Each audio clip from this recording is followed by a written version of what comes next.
El tema central de este mes es la unidad. ¿Ustedes han conocido alguna familia que esté desunida? Desde la perspectiva de cada uno de nosotros, ¿qué nos parece cuando sabemos o conocemos una familia que está totalmente desunida? Hay problemas ahí. Hay problemas. Hay falta de perdón. No hay unidad, por supuesto. Yo recuerdo un himno, hermanos, que dice: ¿cómo puedes tú orar si estás enojado con tu hermano? Dios no escucha las oraciones si no te has reconciliado.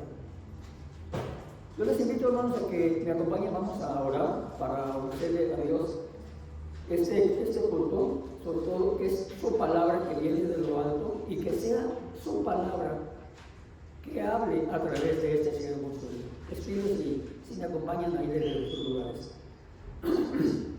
Bendito Dios, Padre nuestro que estás en el cielo, Señor, estamos aquí ante tu presencia, Padre, para ofrecerte este culto de oración, para ofrecerte, Señor, este momento en que viene tu palabra, Señor, tu palabra de lo alto, a hablarnos, a traernos este mensaje que tú tienes reservado para nosotros en este primer día de la semana. Te pedimos, Señor, que me hagas instrumento tuyo para que sea tu palabra que hable a través de mí y no yo, para que toda la honra y toda la gloria, Señor, sea tuya.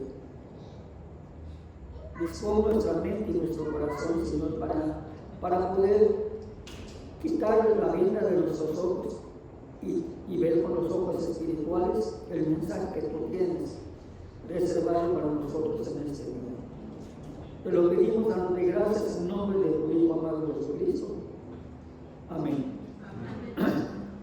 Sí, hermano, le decía, muchas veces uno mismo en su propia familia, hay quienes en su propia familia ven que no hay unidad, pero no hay unidad porque hay falta de amor, hay falta de perdón, hay falta de humildad para ceder, porque todos tenemos que doblegar a veces el orgullo y ceder. Tenemos que ceder. Hermanos, escuchamos la lectura que le dio Samael en 1 Corintios del capítulo 1, en los versículos del 10 al 17. Hermanos, vivimos en un mundo de individualismo total, de soledad. La gente quiere hacer las cosas por sí mismo y solo, y en el que cada quien, sobre todo, busca lo suyo. No importa, a mí no me importa si alguien sufre, a mí no me importa si alguien necesita. Es la mentalidad que prevalece ahorita. Cada quien busca lo suyo propio, con tal de conseguir su propio bienestar. Lo demás no importa, lo demás sale sobrando. La misericordia no es parte de mí. Vemos, por ejemplo, hermanos, políticos que no se interesan por el pueblo. Mientras ellos tengan sus carros de lujo, sus mansiones, dinero a manos llenas, no les importa, no se interesan por lo que les sucede al pueblo. Y eso es un ejemplo nada más. Este es solamente un ejemplo de muchos casos que nosotros podemos ver, hermanos, en nuestro país y en el mundo. La vida cristiana, hermanos, la vida cristiana no admite individualismo. El tema de la predica es precisamente la unidad de la iglesia. Es tu responsabilidad. No es responsabilidad de los ministros, no es la responsabilidad de predicador. No es la responsabilidad, es tu responsabilidad. Todos somos responsables. Si una iglesia prevalece, es porque Dios así lo quiere, pero cada uno de nosotros aporta para que esa iglesia viva, para que esa iglesia no muera, para que esa iglesia no desaparezca. Entonces, ¿qué quiere decir? Que yo también soy responsable de la unidad de mi iglesia. ¿Por qué digo eso? Porque aún, hermanos, entre cristianos, es muy común el pensar de esta manera, que nosotros podemos crecer espiritualmente solos. Yo no necesito a los demás. Que pensamos que podemos agradar a Dios sin la ayuda de nadie más. Dios no dijo eso en el Antiguo Testamento. Jesucristo no dijo eso. No fue lo que Él mandó. Él no dijo, cada quien por su lado, individualmente, no se preocupen de los demás, preocúpense únicamente, muy exclusivamente por ustedes mismos. Seguramente, hermanos, Dios no hubiera constituido un pueblo, no nos hubiera constituido así como un pueblo, si no nos necesitáramos los unos a los otros para caminar, para avanzar y para crecer. No nos hubiera hecho un pueblo. ¿Para qué? La importancia de la iglesia local, hermanos, no se discute o qué, pero pasa una cosa que lamentablemente muchos cristianos no vemos eso, que la unidad en tu iglesia es tu responsabilidad, es mi responsabilidad. No es la responsabilidad de los hermanos que tienen 20, 30, 40 años de cristianos. No, es la responsabilidad de todos. Todos. El estado actual de tu iglesia, pregúntate, ¿qué he hecho yo para que la iglesia esté así? Si no está como debe estar. Si la iglesia está bien, ok. Gracias, Señor. Porque me has guiado a hacer lo correcto para la unidad de mi iglesia. ¿Por qué pasa muchas veces, hermanos, que cristianos no hacen nada por la unidad de su iglesia? De la misma manera como ponen muchas veces el ejemplo, los hijos son el reflejo de los padres.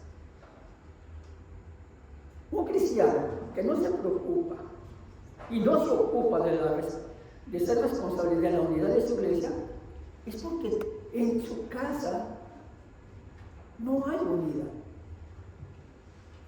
Es por regla general, es una consecuencia de ello. Pero, ¿qué dice la Biblia? ¿Qué dice la Biblia sobre la unidad? Porque aquí no se trata de la opinión del hermano, de la opinión de la hermana, de la opinión del ministro, de la opinión del que predica. Se trata de qué dice la Biblia sobre la unidad. Si nosotros somos cristianos, ¿por qué somos cristianos? Porque somos bíblicos, ¿a poco no? Entonces vamos a basarnos en lo que dice la Biblia. Llama mucho la atención el hecho de lo que dice la Escritura. Miren, que los cristianos ya no somos extranjeros ni advenedizos. Ya no. Entonces, ¿qué somos? Somos conciudadanos de los santos. ¿Y somos qué? Miembros de la familia de Dios. No somos ajenos, tú te bautizaste, yo me bauticé, y esa decisión que tomamos es porque desde ese momento entonces pasamos a ser miembros de la familia de Dios. Tú como cristiano has sido adoptado por Dios. Eras huérfano, estabas fuera de Él, y has sido adoptado como hijo de Dios. Y eso lo dice la Escritura.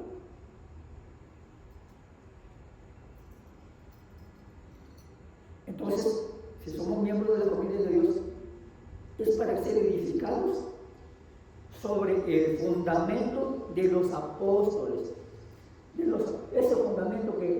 los apóstoles, los profetas, siendo la principal piedra angular Cristo. Cristo es la piedra angular, Cristo mismo, en quien todo el edificio que somos nosotros, todo el edificio, porque cada uno conformamos parte de ese edificio, entonces todos los ese edificio bien coordinado, no cada quien por su lado, no, bien coordinado. Entonces, de esa manera va creciendo. De esa manera va a ir creciendo. ¿Para qué? Pues para ser un templo santo en el Señor. Efesios 2, del 19 al 21. Eso nos hace entender una cosa. Que una vez en Cristo, el hombre pasa a formar parte de la gran familia de Dios y ya no está solo. También podemos comprender, hermanos, que la base de esa unión es Cristo y que Él mismo es la piedra angular sobre la que vamos creciendo. Así que cuando veo a mi alrededor y encuentro que hay divisiones, me doy cuenta de que algo del carácter de Dios, algo del carácter de Cristo no ha sido formado en nosotros. Dice el Salmo 133, en el versículo 1, dice: miren qué bueno y cuán delicioso es habitar los hermanos juntos en armonía. No está diciendo que se encuentren, que se reúnan y que se saluden, que se abracen o que se den un beso. No está diciendo eso. Está diciendo que habiten. Habitar es convivir juntos. Eso es habitar. Y el Salmo dice: mirad cuán bueno y cuán delicioso es habitar los hermanos juntos en armonía. Y eso es lo que nosotros queremos en nuestro propio hogar, ¿a poco no? En este versículo, como vemos, se nos llama a mirar, dice: mirad cuán bueno. Se nos llama a mirar, es decir, a darnos cuenta de lo buena que es la comunión entre los hermanos. Es buena, no tiene nada de malo, es buena. De hecho, la palabra bueno viene del hebreo tov, que puede ser traducido como favorable, agradable, encantador, bueno. Y de ahí que nosotros podemos decir que la comunión, más que necesaria, es vital. Es vital, hermanos, porque es favorable para nuestra vida espiritual. En la medida en que estamos más unidos, más nos favorece nuestra vida espiritual y nos provee de mayor crecimiento. A veces hay una confusión entre crecimiento y madurez.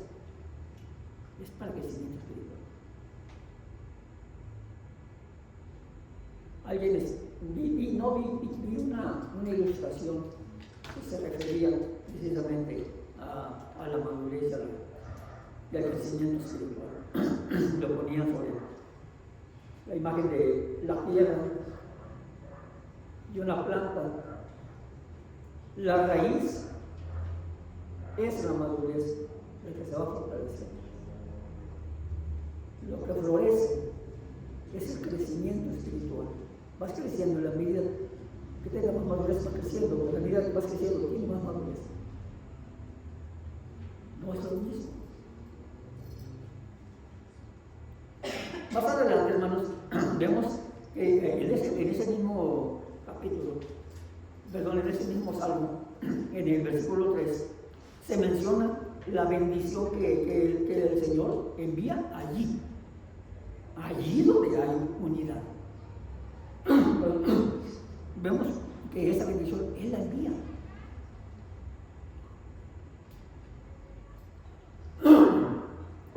envía la bendición allí donde hay unidad. ¿Qué quiere decir? Que si no hay unidad, Dios no va a enviar bendición.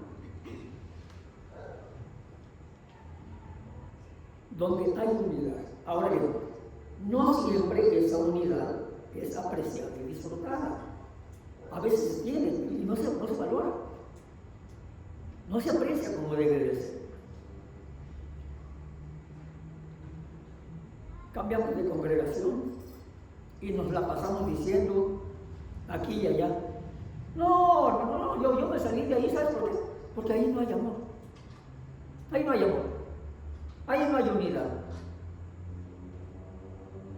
Y yo pregunto, si eso es cierto, si estás en la misma congregación y te quedas de que ahí no hay unidad, que ahí no hay amor, y yo digo, ¿qué estás haciendo para cambiar eso? Esperas que los demás cambien, esperas que los demás te demuestren amor, te demuestren unidad, pero ¿tú qué estás haciendo? ¿Tú qué estás haciendo para eso? No basta con señalar o criticar, porque eso es muy sencillo. Todos aquí tenemos esa facilidad de señalar o criticar. Todos podemos hacerlo, esto no es ningún problema. ¿Qué estás haciendo tú? No, ¿qué están haciendo los demás? ¿Qué estás haciendo tú? Porque déjame decirte que si eres cristiano, tiene gran parte de responsabilidad ante los ojos de Dios. Tú tienes gran responsabilidad ante los ojos de Dios, de la unidad de tu iglesia. Al que sabe hacer lo bueno, porque tú ya sabes hacer lo bueno, al que sabe hacer lo bueno y no lo hace, le es pecado. Le es pecado, dice la Escritura, en Santiago 4:17. Y si tú te niegas a ti mismo el hacer lo bueno, porque esperas que los demás lo hagan, por la unidad de tu iglesia, y esperas que la unidad prevalezca y que la iglesia esté unida, para venir y decir, qué bueno, ahora sí la iglesia está unida. ¿Tú qué hiciste? No esperes que los demás lo hagan. Si él tiene ese conocimiento y sabe lo que es bueno y no lo haces, acuérdate que es pecado. Y lo dice la Escritura en Santiago. Ahora, ¿qué dice Josué? ¿Qué dice Josué en el 1? En el capítulo 1, versículos 6 a 9. Esfuérzate y sé valiente. Pero hay un versículo que nos dice, según de Timoteo 1, del 7 al 9. Porque no nos ha dado Dios espíritu de cobardía, sino de poder, de amor y de dominio propio. ¿Por qué yo no me quiero animar a hacer algo por la unidad? Una, o por cobardía, o por orgullo, o por comodismo. Dios no me dio espíritu de cobardía. Uno de los escritos más maravillosos en la Biblia, hermano, es la primera carta de Pablo a los Corintios. En esa carta dice, se nos muestra una iglesia con muchos problemas. Una iglesia que tenía muchos problemas. Y también vemos al apóstol Pablo exhortando, no con base en la autoridad, no con base en la autoridad, sino con base en la palabra de Cristo, con base en Cristo, basado en Cristo. Pues aparentemente, fíjense, los corintios estaban experimentando divisiones. Al menos eso es lo que le habían informado a Pablo. Todos estaban corriendo tras sus maestros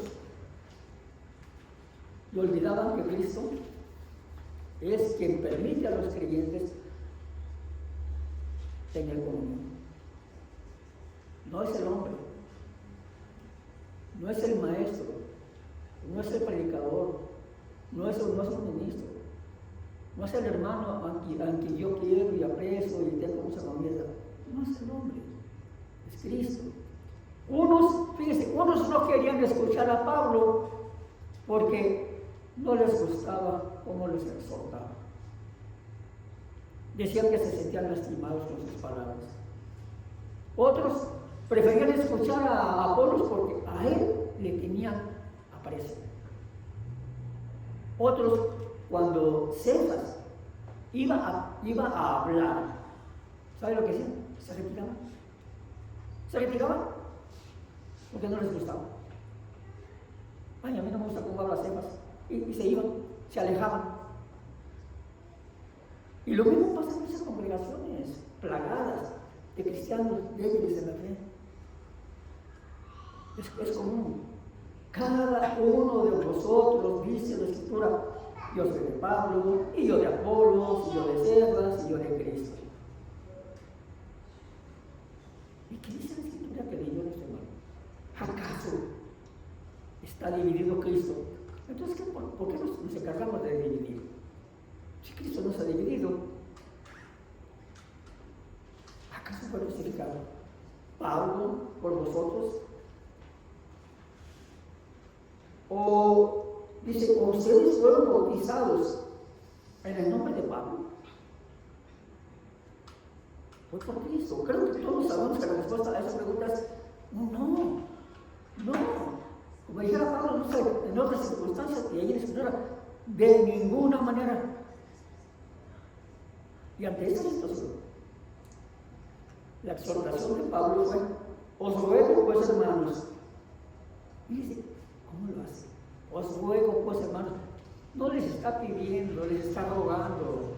Les ruego, hermanos, les ruego, por el nombre de nuestro Señor Jesucristo,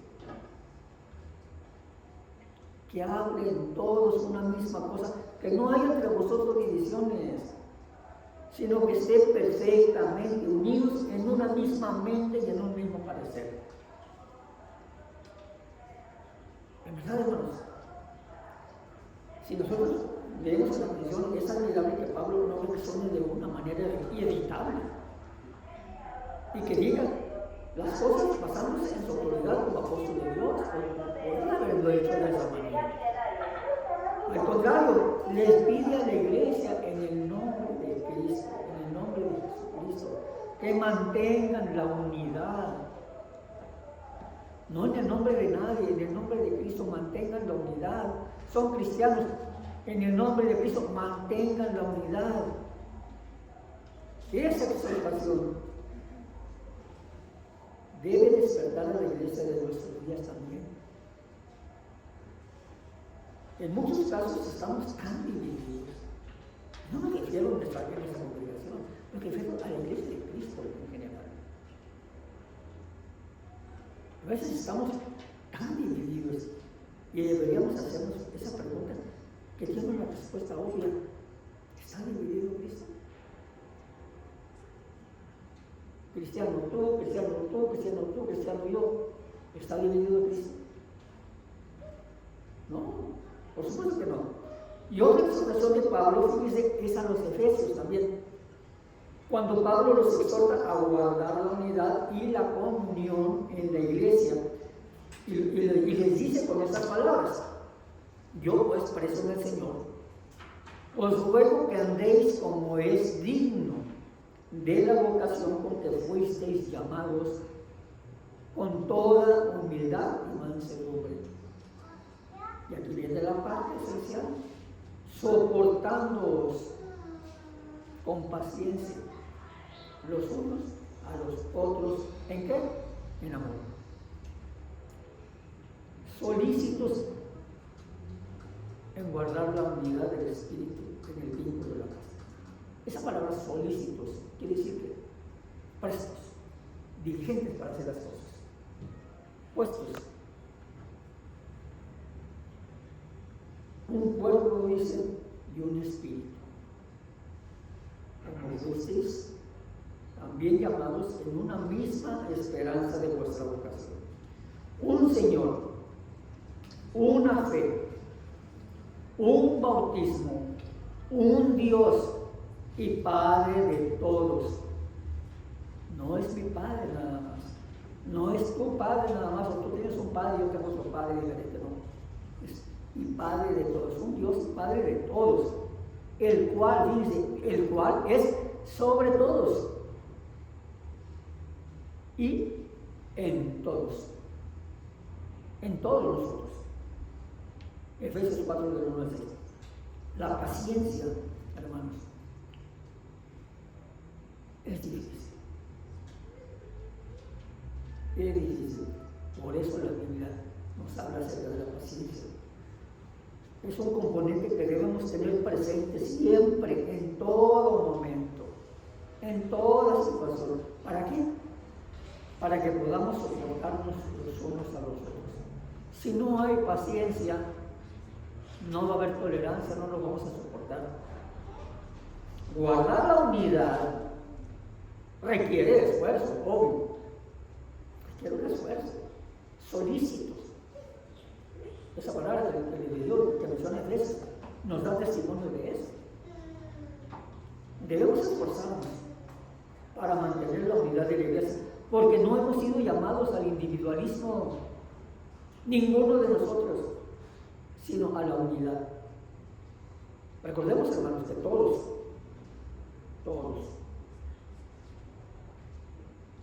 estamos bajo el señorío de un Dios. ¿Y Padre de quién? Padre de todos. Es un Padre de todos, el cual es sobre todos y por todos y en todos. Pablo nos está ordenando que nos pongamos en marcha, que hagamos todo lo que está a nuestro alcance, todo lo posible por mantener la unión en la iglesia. Una unión en familia. ¿Por qué nos llamamos hermanos? Porque tan hijo adoptivo de Dios tú, como hijo adoptivo de Dios tú. Imagínense que su propia familia adoptas un niño o una niña, pero tú ya tienes hijos y adoptas un niño o una niña. Todos van a ser tus hijos. Y entre ellos todos van a ser hermanos. No va a haber diferencia. Entonces, unión familiar. Los mismos vínculos, siendo humildes, pacientes, y todo lo soportamos en la plenitud, en esa plenitud del amor que es Cristo. Dice que nos pide, la literatura nos pide que seamos diligentes en guardar esa unidad familiar en Cristo, en la iglesia. Y la única manera de mantener la unidad y mantener unida la familia es siendo humildes, cediendo cuando no tenemos la razón, dejando el orgullo de lado y la soberbia, porque el orgullo solo ofenden a Dios, no lo lastiman, solamente lo ofenden. La unidad es absolutamente esencial, porque la iglesia es el cuerpo de Cristo y el cuerpo debe estar unido, dice 1 Corintios 12:27, y un cuerpo no puede estar en desunión o desarmonía consigo mismo, no puede. En caso de desunión, ¿qué pasa? Pues esencialmente deja de ser un cuerpo y se convierte en solo un grupo desarticulado de individuos. Hermanos, el plan de Jesús para su iglesia es que las personas se unan. Somos llamados de diferentes familias, de diferentes ciudades, de diferentes colonias, de diferentes culturas, de diferentes lugares, para ser unidos, para estar unidos. Ese es el plan de Jesús para su iglesia. El secreto de la unidad empieza con la forma en que nosotros, fíjense, con la forma en que nosotros nos vemos a nosotros mismos dentro de ese cuerpo de Cristo. Y cómo vemos a los demás. O sea, cómo me veo yo dentro del cuerpo, que es la iglesia, y cómo veo a los demás. El versículo clave que aborda esto es Filipenses. Vean en Filipenses, capítulo 2, en el versículo 3, que dice: nada hagáis por contienda o por vanagloria, por lo que se estaba viendo en el estudio, este versículo precisamente. Antes bien, con humildad, estimando cada uno a los demás como superiores a él mismo. Nada por vanagloria, nada por contienda. La desunión de una iglesia, ¿saben cuándo ocurre, hermanos? Ocurre cuando, por lo general, estamos o actuamos de forma egoísta. Y no consideramos a los demás, y nosotros nos consideramos mejores que los demás. El apóstol Pablo aquí en la Escritura continúa explicando con más detalle en el siguiente versículo. Dice: no mirando cada uno por lo suyo propio, sino cada cual también por lo de los otros. Cuando nos empezamos a interesar en los demás, empezamos a ponernos en marcha, como dice la palabra. Lamentablemente las iglesias que experimentan desunión, hermanos, y que están en conflicto y confusión, por lo general, están llenas de personas que miran sus propias necesidades, nada más. Sus propios deseos, sus propias ambiciones. Y piensan para sí mismos: yo ya tengo suficientes problemas como para andar adoptando o echándome encima problemas de los demás. Cuando yo tengo problemas, nadie se ocupa de mí. Este comportamiento es característico, pero es característico de los incrédulos, no de los que tienen la mente de Cristo. La mundanalidad y no la piedad es el sello de una iglesia que no está unida. La mundanalidad y la no piedad, o sea, la no misericordia.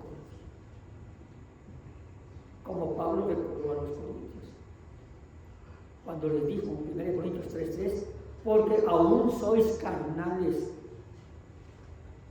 pues habiendo entre vosotros celos, contiendas y disensiones, ¿no sois carnales y andáis como hombres?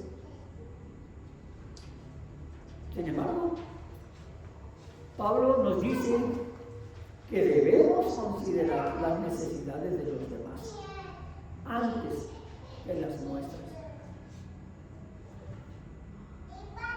Con toda modestia, con humildad y sencillez de corazón, debemos, hermanos, soportarnos con paciencia, los unos a los otros. Somos diferentes, todos somos diferentes. Todos tenemos el frasco con virtudes y con defectos. Somos diferentes, tenemos que soportarnos los unos a los otros. Una iglesia que está llena de gente así, hermanos, obviamente una iglesia que se preocupa por los demás, que actúa con modestia, con humildad y sencillez de corazón, y que se soportan unos a otros, pues, obviamente esa iglesia tiene paz, tiene unidad y tiene armonía. La persona verdaderamente humilde, no el que pretende aparentar ser humilde, la persona verdaderamente humilde ve sus propias fallas a la luz, ¿sabe de qué? De las perfecciones de Cristo. A la luz de las perfecciones de Él. No busca ver las fallas de los demás. Y cuando lo hace, dice la verdad, pero en amor. Y desea de corazón la santificación de ese hermano o de esa hermana, para que también sean edificados a la imagen de Cristo. no actuamos, no debemos actuar con hipocresía. No podemos ni debemos estar aparentando lo que no somos. No mostrar un crecimiento espiritual que no tienes. No hay nada como ser genuino, como cristiano. Te vas a dar cuenta que hay hermanos o hermanas que tienen menos tiempo que tú y que tienen más crecimiento espiritual y que tienen más madurez. Perdón. Una persona así ve su propio corazón. La persona que quiere esa vida, primero ve su propio corazón y la corrupción que hay esconde. Esa corrupción que está escondida ahí, y así como los motivos impuros y las perversas ambiciones que tiene. Aún así, no busca fijarse en los errores, en los defectos y necedades de los demás. Y cree que su corazón, que sus corazones, que los corazones de los demás son más puros que los de él. Hermanos, no existe una congregación perfecta. No hay. No existe, no la hay. Toda congregación tiene sus propios problemas o áreas en las que se debe trabajar. Todas. Y esto se debe porque están compuestas por personas y los seres humanos. Pues, como les decía, tenemos defectos y virtudes. Todos. Entonces, por este motivo, hermanos, hay comportamientos a veces que dañan a la iglesia y que son practicados por los miembros, y a veces no dañan solamente a la iglesia, dañan a otros hermanos. Pero que existan dificultades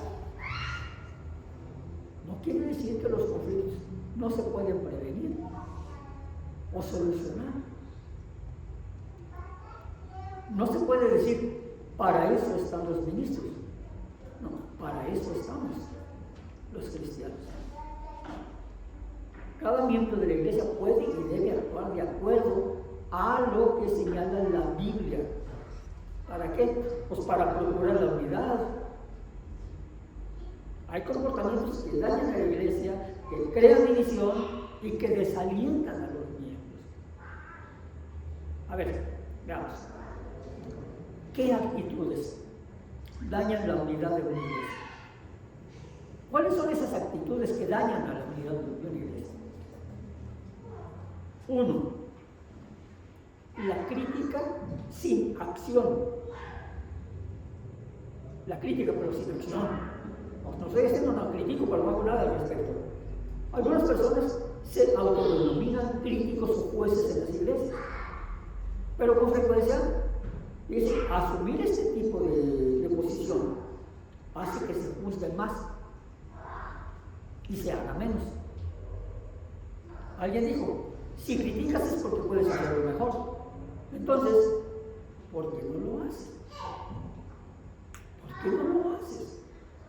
Sin embargo, la gran mayoría de críticos solo está presente para señalar aquello que está mal o lo que creen que es correcto. Dios, hermanos, es el dueño de la iglesia. No somos nosotros, ni los ministros, ni una familia, ni nadie. Dios es dueño de la iglesia y por lo tanto Él es el único que tiene derecho a juzgarla.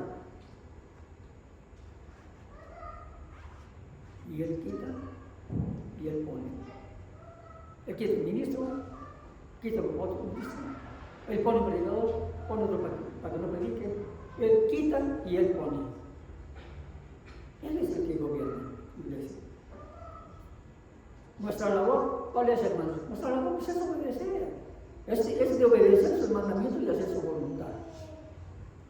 Si yo creo como cristiano, como persona madura, si yo creo que aunque no me guste un gobernante, pero yo creo que Dios lo está poniendo ahí por algo, porque Dios tiene un propósito, de la misma manera, Él pone a un ministro, pon a un hermano a que venga a orar, pon a un hermano a que haga un servicio dentro de su obra.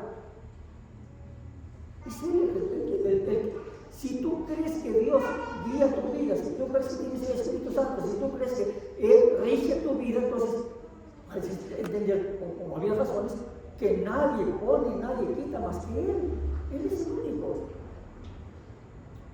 Dense ánimo mutuamente y ayúdense unos a otros, dice 1 Tesalonicenses 5:11. Dense ánimo mutuamente y ayúdense unos a otros. En la versión de la palabra 2, el chisme y los rumores infundados. Dice la Escritura en Levítico 19:16, no hagan chisme de nadie, sin importar las excusas que se puedan poner. El chisme jamás conlleva a nada bueno, nunca, en ningún tiempo de que tiene la existencia de la humanidad. El chisme no lleva nunca a nada bueno. Algunos lo disfrazan como un pedido de oración. Sin embargo, en lugar de orar, lo único que hacen es propagarnos el famoso. En las iglesias el chisme causa un prejuicio tan grande, hermanos, tan grande.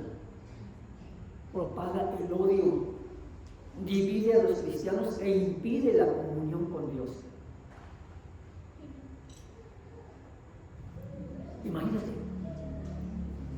llega el día en que te tienes que presentar ante Dios porque acabas de morir y te tienes que, estás parado frente a Dios y te pregunta. Él ya sabe lo que hiciste, ya sabe lo que dejaste de hacer, ya sabe lo que dijiste, sabe lo que dejaste de decir. Y te pregunta para que tú se lo digas. ¿Qué has hecho con la iglesia que te di? No me vengas a decir que los ministros, no. ¿Qué has hecho tú con la iglesia que yo te di? ¿Qué hiciste? Y empieza a enumerar.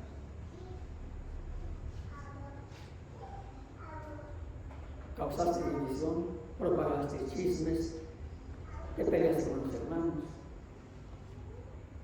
dejaste de congregarte. El chisme ha llegado a destruir iglesias enteras, iglesias completas. En la Biblia se advierte que todo aquel que tiene a Jesús en su vida no puede practicar el chisme porque es un pecado. No va con el cristiano. Es como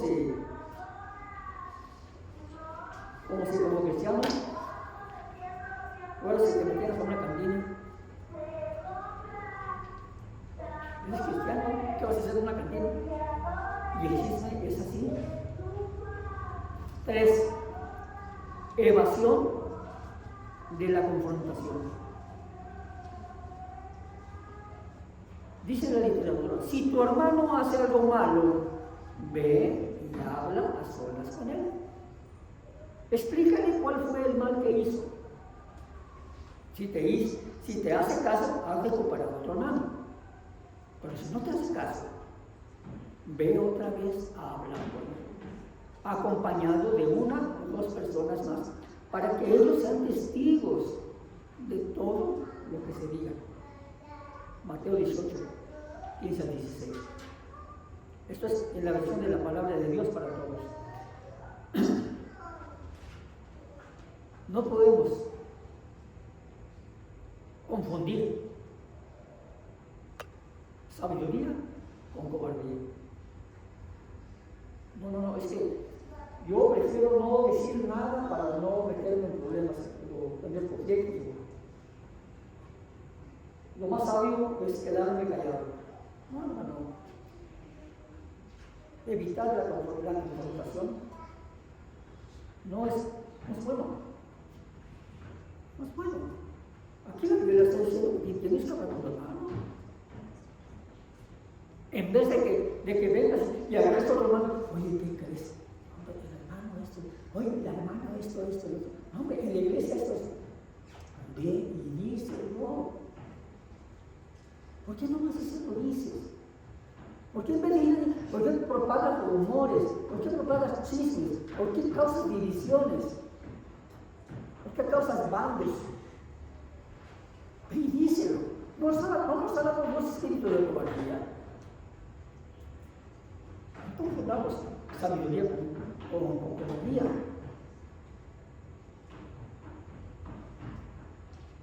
Punto 4. La falta de oración. Una de las herramientas más poderosas y más importantes que tenemos los cristianos es la oración. Si los miembros de una iglesia no le dan importancia de vida a la oración, hermanos, de nada vale que realicen grandes actividades o que tengan la mejor infraestructura, que tengan estudios aquí, estudios allá, tiempo de oración.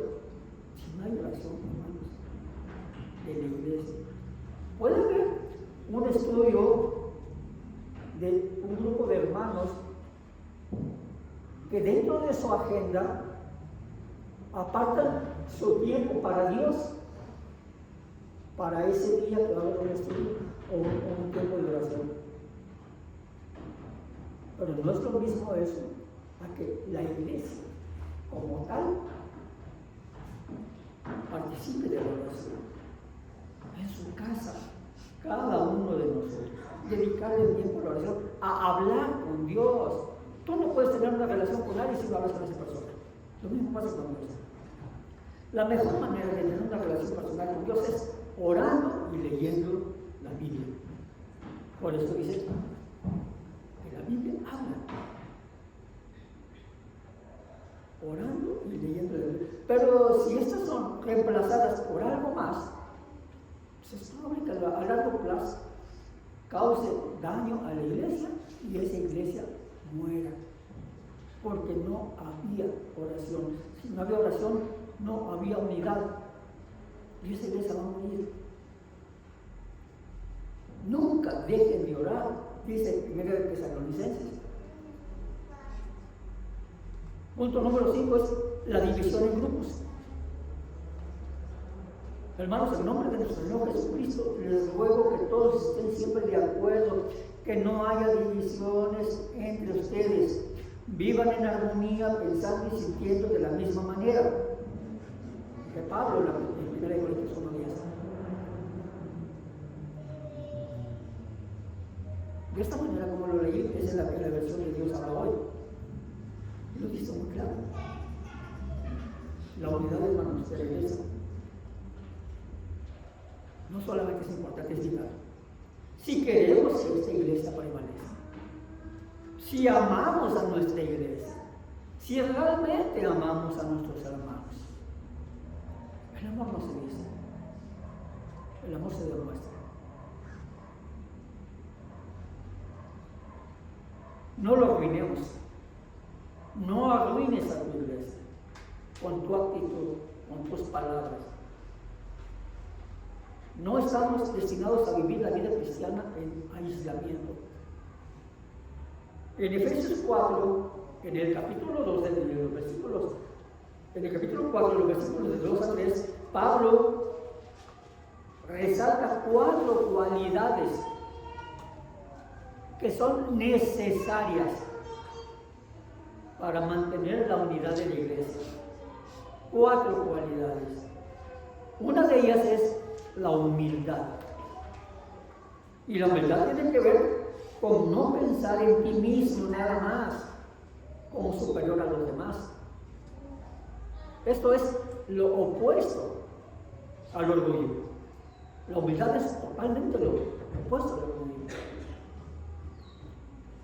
Asumir que cada cosa creada y cada persona existe para tu gozo y satisfacción. Claro, existe, la llamada falsa humildad. Esa falsa humildad lo que hace es que busca llamar la atención sobre sí misma.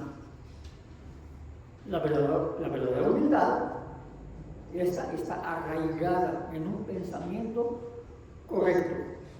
En un pensamiento correcto con Dios, de Dios y de sí mismo. Si todo el mundo gira alrededor de ti, o piensas que todo gira alrededor de ti, eres orgulloso. Y el orgullo destruye la unidad como ninguna otra cosa. En vez de eso, hermanos, debemos tener el mismo sentir que tuvo Cristo, quien siendo Dios, el Hijo, Él se humilló a sí mismo, tomando nuestra humanidad. Él no tenía necesidad. ¿Qué necesidad tiene? Ninguna. ¿Saben por qué lo hizo? Por amor a nosotros.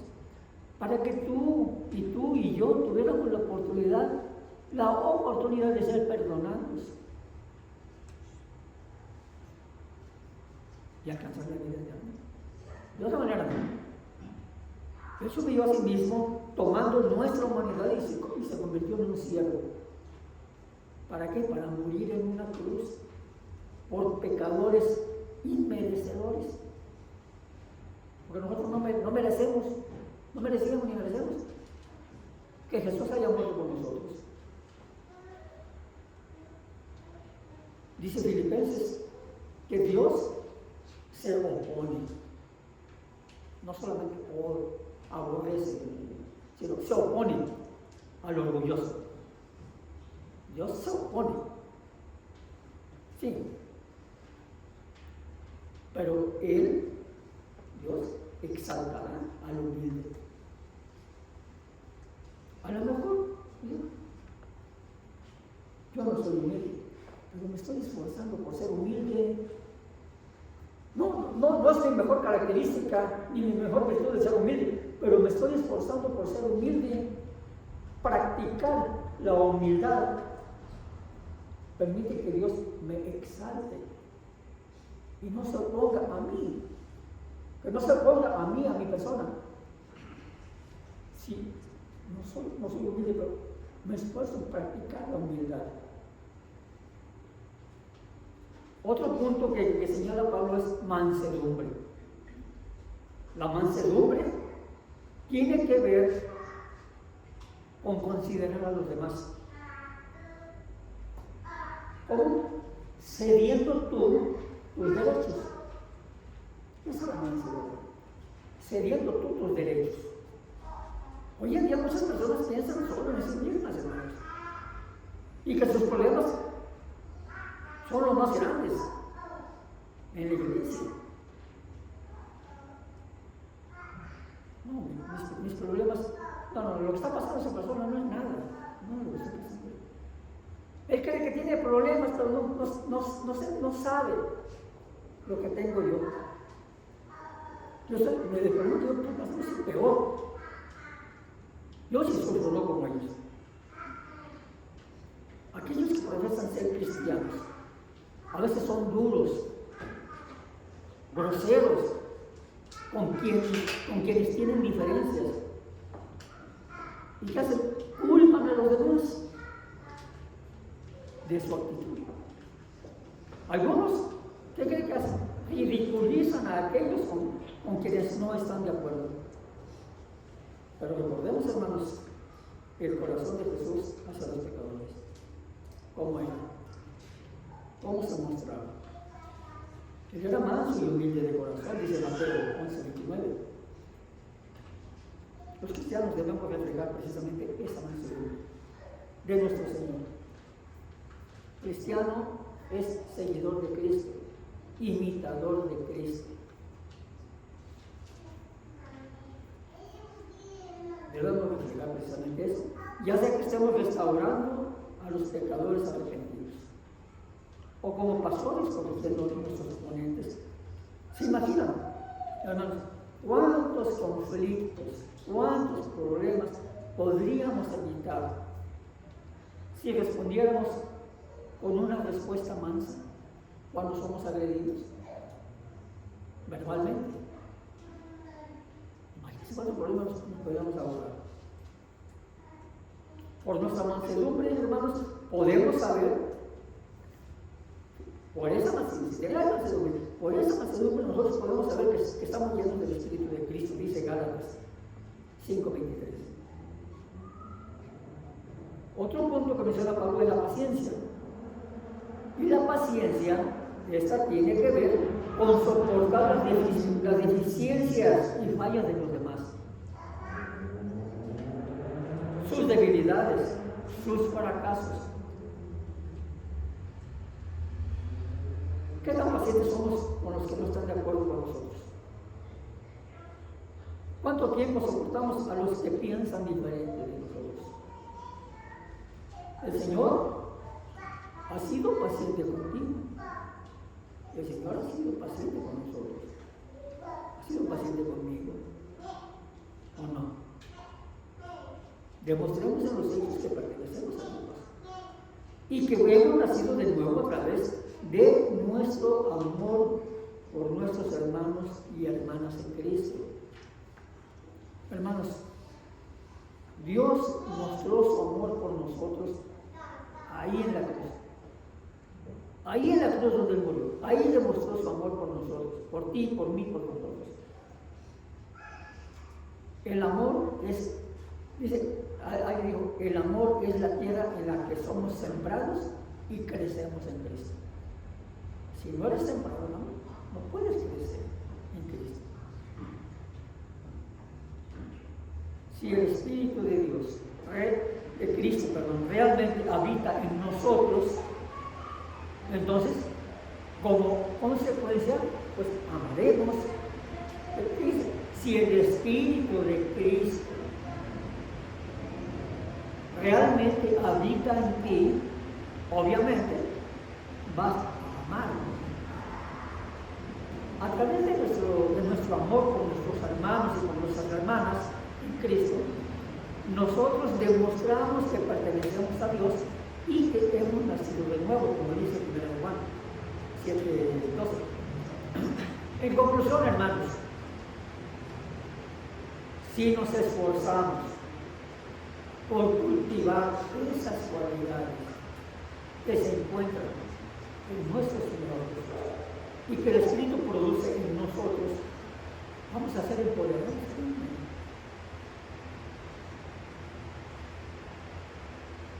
Vamos a ser empoderados para caminar de una manera digna de ese llamado que tuvimos para estar aquí